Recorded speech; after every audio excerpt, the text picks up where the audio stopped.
आओ अर्श, ये रहा तुम्हारा कमरा। माना कि थोड़ा छोटा सा है, पर जब तक चंडीगढ़ में हो तुम यहीं पर रहोगे, ठीक है?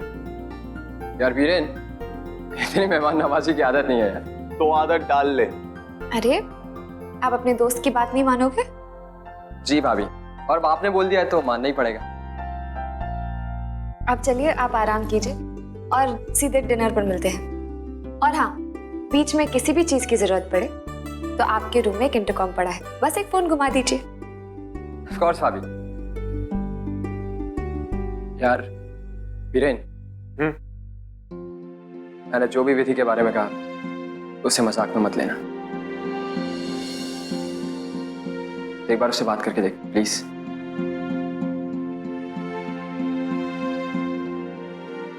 हर्षद, तुरंत विधि से बात करना जल्दबाजी होगी। उसने अभी तक तुम्हें देखा भी नहीं है, लेकिन तुम चिंता मत करो, सब्र रखो, हम उससे जरूर बात करेंगे। कोई प्रॉब्लम नहीं है भाभी, वैसे भी विधि के लिए मैं इंतजार कर सकता हूँ। अच्छा, मैं मॉम को फोन कर देता हूँ, उनको बता तो दूं कि मैं यहाँ ठहरा हूँ। हाँ ना, तू एक काम कर, तू फोन कर ले, आराम से सेटल हो जा, और किसी चीज की जरूरत होगी ना तो बता देना। Sure, thanks. ओके भाभी, थैंक यू।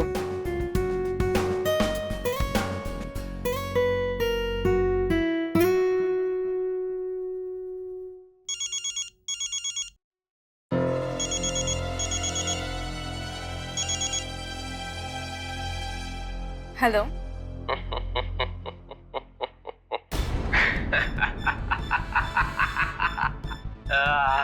विधि डार्लिंग, तुम्हारा ये सहमा हुआ चेहरा देखकर मुझे बहुत खुशी हो रही है।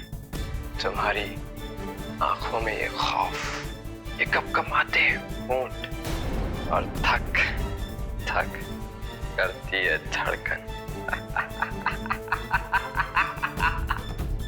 विधि डार्लिंग, तुम मुझे नहीं देख सकती, लेकिन मैं तुम्हें बहुत करीब से देख सकता हूँ।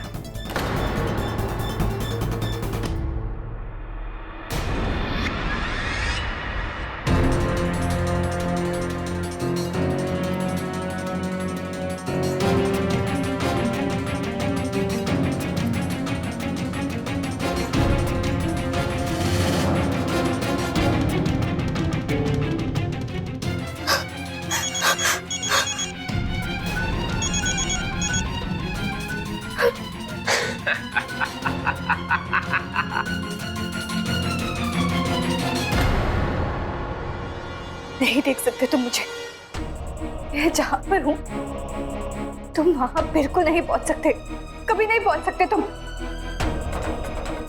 तो बस दूर रहकर मुझे कायरों की तरह डरा सकते हो, जैसे कि हमेशा से डराते आए हो। उसके सिवा तुम कुछ नहीं कर सकते, कुछ नहीं कर सकते तुम। चैलेंज कर रही हो तो मुझे, तो फिर देखती जाओ कि मैं क्या कर सकता हूँ। बस थोड़ा इंतजार करो, बहुत जल्द तुम मुझे अपने सामने पाओगी, बहुत जल्द।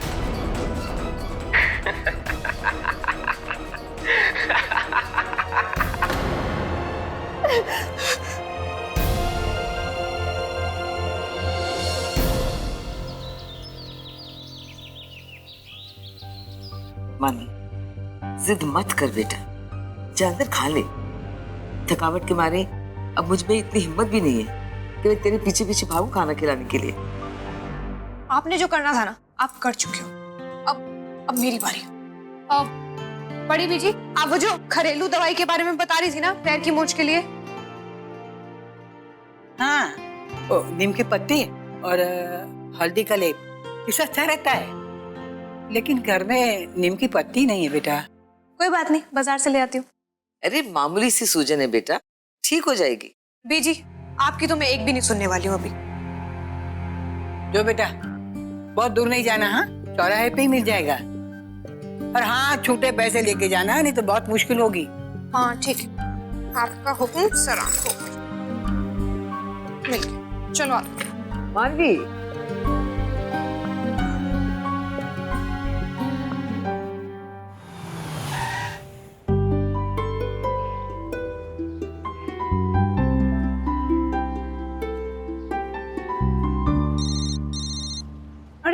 Monty uncle?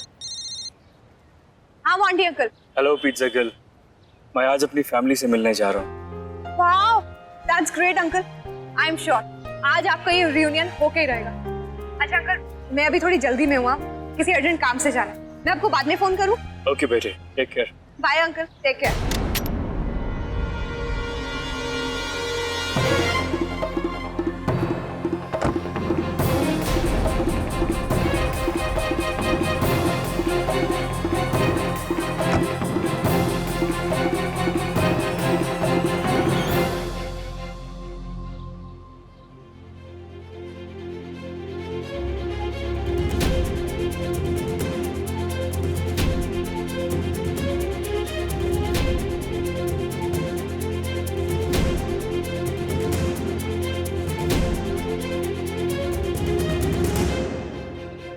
वक्त ने आज मुझे फिर उसी चौखट में लाके खड़ा कर दिया जिसे आज से 20 साल पहले मैं ठोकर मार के चला गया था।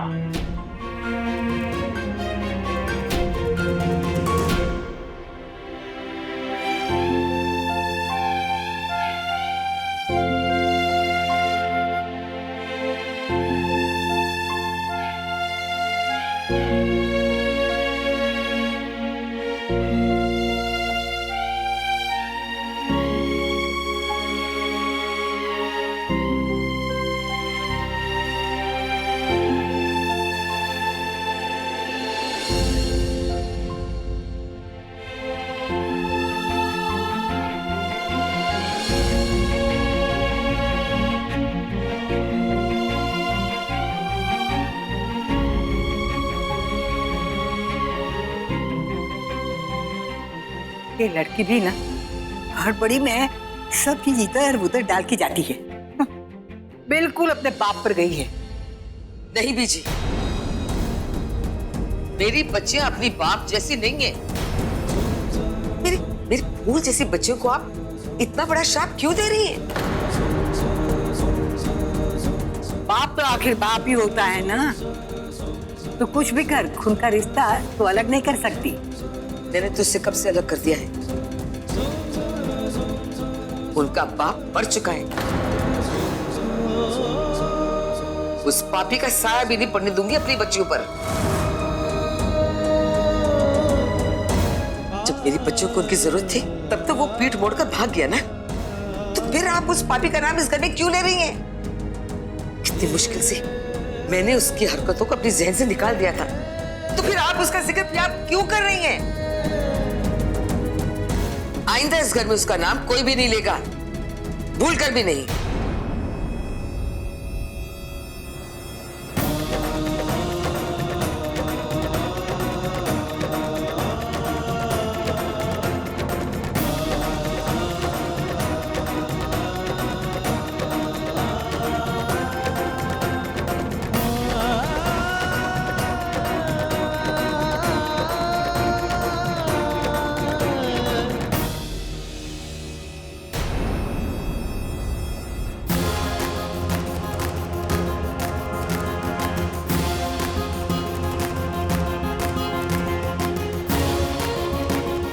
मैं नहीं चाहती कि तू इस घर में और हमारी जिंदगी में वापस आ जाए।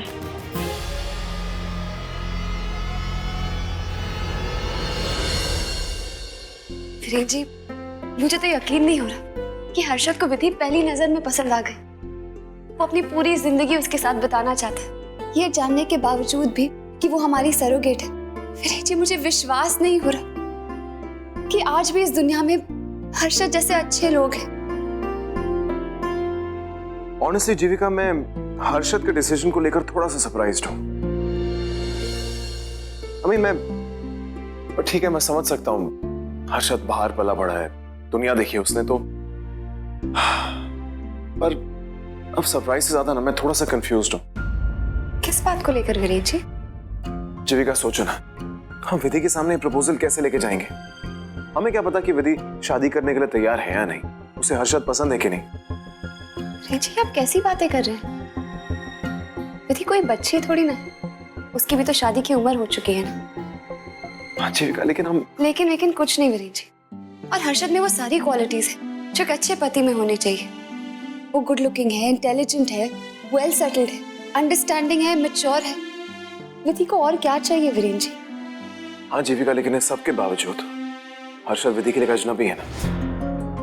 और जिस तरह से विधि का पास्ट रहा है, जिस तरीके से विधि के पिता ने उसके साथ बर्ताव किया है, मुझे नहीं लगता कि विधि एक अनजान मर्द पर इतनी जल्दी विश्वास कर पाएंगे।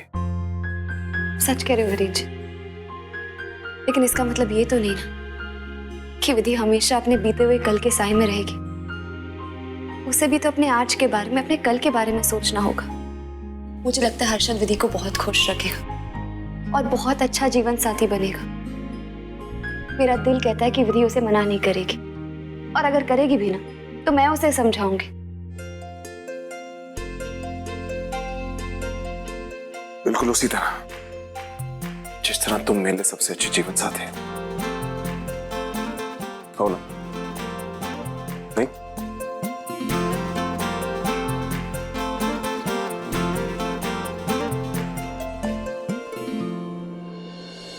ये लग गया आपका नीम का लेप। अभी देखना कैसे झट से आराम हो जाएगा। पर हाँ बीजी, जब तक ये लेप सूखेगा नहीं और आपको पूरी तरह आराम नहीं हो जाता, आप यहाँ से हिलोगी नहीं। और आपको कुछ भी चाहिए, कुछ मंगाना है, आप बस मुझे आवाज लगा देना, 2 सेकंड में भागी चली आऊंगी। ठीक है, तो फिर भाग के जा और खाना खा ले, टेबल पे रखा है मैंने। जा। जो हुक्म मेरे आका। जाती हूँ, आप इसे बैठ के सुखाओ।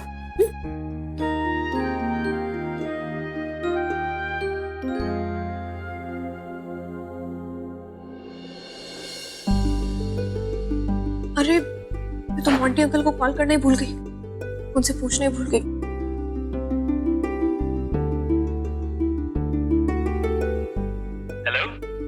हेलो अंकल, कैसी रही आपकी फैमिली के साथ आपकी मीटिंग? वो तो आपको देख के खुशी से पागल हो गए होंगे ना? ऐसा कुछ नहीं हुआ बेटे। मेरे घर वालों को मेरी कोई जरूरत नहीं है, वो मेरे बिना काफी खुश हैं। अंकल क्या हुआ है, आप ऐसे क्यों बोल रहे हैं? बेटे अब मैं तुम्हें क्या बताऊं, मेरे घर वाले मुझे कभी माफ नहीं करेंगे। जो दर्द मैंने उन्हें दिया है उसे वो भूल नहीं पाए हैं, और मुझे नहीं लगता है कभी भूल पाएंगे। मुझसे मिलना तो दूर बेटे, वो लोग मेरी शक्ल तक नहीं देखना चाहते हैं। अंकल देखिए, प्लीज अपनी हिम्मत मत हारिए। आप अपनी कोशिश मत छोड़ना, और देखना आपकी फैमिली एक दिन जरूर आपको अपना लेगी। नो नो बेटे नो, ऐसा कुछ नहीं होगा। तुम नहीं जानती हो मैंने उन्हें किस हाल में तड़पता हुआ छोड़ा था। शायद उस वक्त मुझे भी इस बात का एहसास नहीं था, लेकिन आज जब एहसास हुआ है तो बहुत देर हो चुकी है। वो लोग मुझे कभी माफ नहीं करेंगे, और सच तो ये है कि मैं माफी के काबिल भी नहीं हूं। अंकल प्लीज ऐसी बातें मत कीजिए ना। मैं जानती हूँ आप इस वक्त बहुत सैड है, पर देखिए अपने आप को टूटने मत दीजिए। आप एक काम क्यों नहीं करते? आप मेरे घर आ जाइए, मैं आपको। नहीं बेटे, ये मेरी पर्सनल लड़ाई है तो मुझे अकेले ही भुगतना होगा। बेटे तुमने मेरा यहाँ तक साथ दिया, मेरे बारे में इतना सोचा, यही काफी है मेरे लिए। प्लीज प्लीज मुझे मेरे हाल पे छोड़ दो।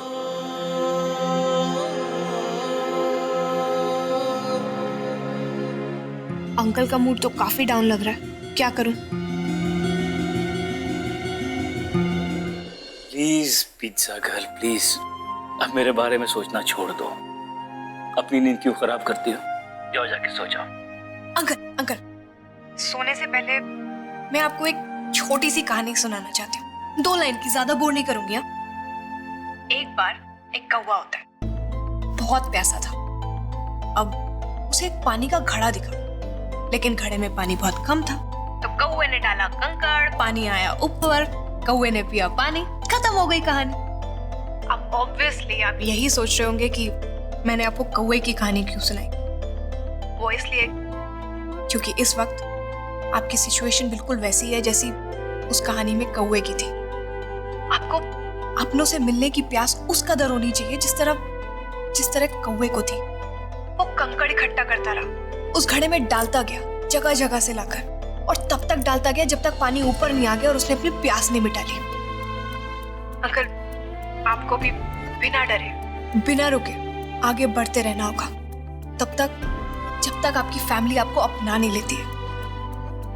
अरे अपने तो एक खून भी माफ कर देते हैं, फिर आपने उससे बढ़कर तो कोई गुनाह नहीं किया होगा ना।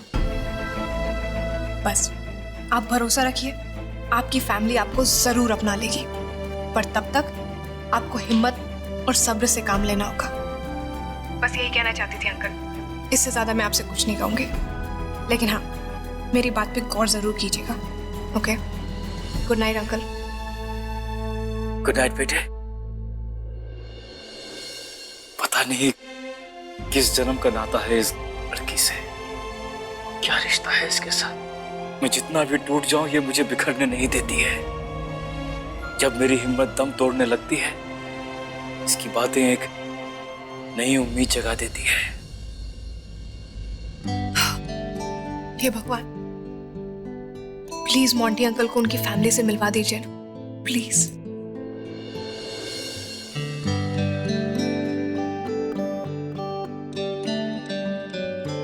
बहुत समझदार हो गई मेरी बेटी। मैं सब कुछ सुन रही थी। हाँ, तो किस तरह मोंटी अंकल का हौसला बढ़ा रही थी। अरे इसीलिए तो भगवान से प्रार्थना कर रही थी ना तू। बड़ी बीजी, मैं बस उनकी खुशी चाहती हूँ। अरे तेरा जैसा दोस्त हो तो कोई खुश नहीं रह सकता? क्या बात कर रही है, तू तो खुशी की बड़ी पाठशाला है।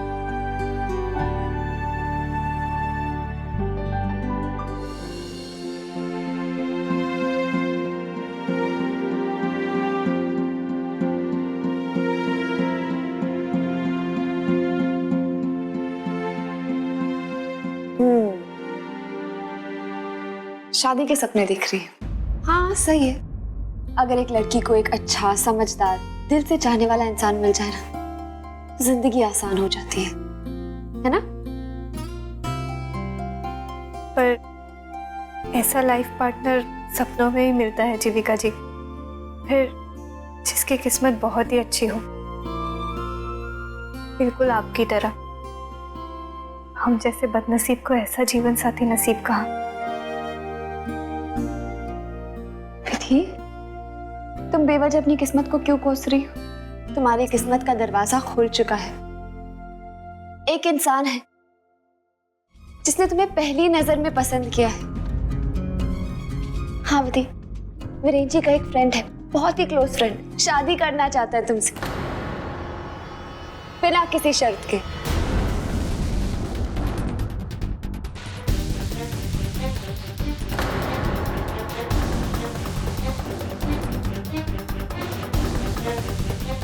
समझ सकती हूँ विधि, तुम्हें थोड़ा अजीब लग रहा होगा ना।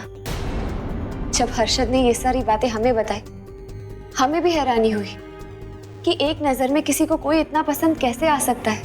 उसने तुम्हें लाइब्रेरी में देखा और तुम्हें देखते ही उसे लगा कि तुम उसी के लिए बनी हो। वो तुम्हें बहुत खुश रखेगा विधि। चलो, तुम उसे जब मिलोगी तब खुद ही जान जाओगी। जैसे ही उसने तुम्हें पहली नजर में पसंद किया ना, आई एम श्योर तुम भी उसे पहली नजर में ही पसंद करोगे। चलो मेरे साथ हर्षद को मिलने। चलो।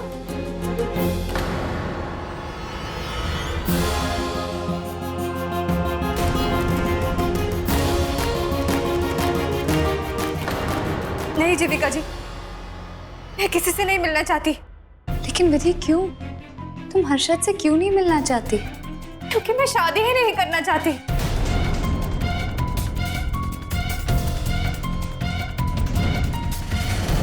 प्लीज जीविका जी, मैं आपके हाथ जोड़ती हूँ, मुझे किसी से नहीं मिलना। प्लीज जीविका जी, मैं आपकी हर बात मानने के लिए तैयार हूँ, लेकिन मैं शादी नहीं कर सकती। नहीं कर सकती शादी में।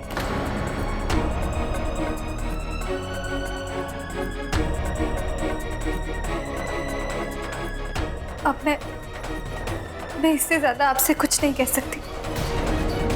प्लीज मेरी बात का बुरा मत मानिए।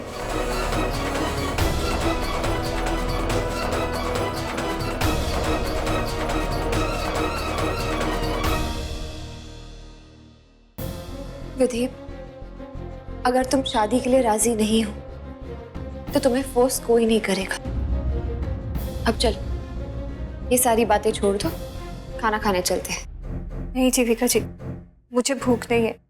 प्लीज थोड़ी देर के लिए मुझे अकेला छोड़ दीजिए, प्लीज। ठीक है, मैं खाना तुम्हारे कमरे में भिजवा देती हूँ। अगर भूख लगे तो खा लेना।